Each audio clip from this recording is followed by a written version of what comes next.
Hi, my name's Michelle Cassidy and welcome to my final talk on the Hatha Yoga Pradipika.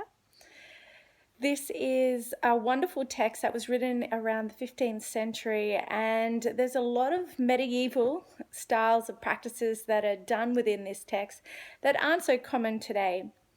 But some of the most useful teachings in the Hatha Yoga Pradipika are the teachings on cleansing, known as the Karma cleansing practices, which incorporate some of the Ayurvedic techniques. And the Hatha yogis really believed in purifying the body and really cleansing the body in order to get closer to the divine, closer to self-realization. And there's 6 Karma cleansing practices, and 2 of them are really useful and practical for us to use today.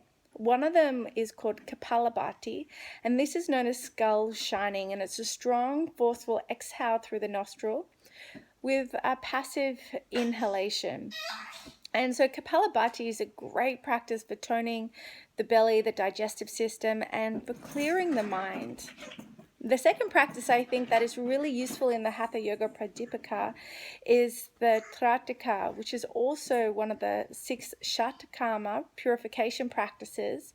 And this is known as candle gazing. And the idea is to look at a candle about 1 meter in front of you at eye height and to focus on the candle for as long as you can without blinking.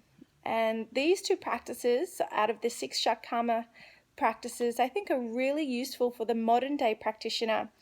The modern style of Hatha Yoga, one could say, is a lot easier or more balanced, with a different focus, you could say, and we could say it's actually probably a good evolution. Everything is always changing, shifting and rearranging, just like yoga, constantly evolving. And so the way that we practice Hatha Yoga today is definitely different to how it used to be.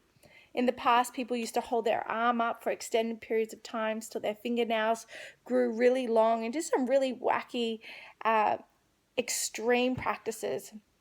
Another word for hatha is forceful. So it's quite a forceful way of practicing. These days, we tend to be more mindful and gentle in our practice. But we still stoke the flame and still try to create a little bit of tapas, heat, spiritual austerity to purify the body. And so that's the aim and intention of Hatha Yoga Pradipika, to purify the body and to get closer to self-realization by means of purification. I encourage you to get your hands on a copy and enjoy the Hatha Yoga Pradipika.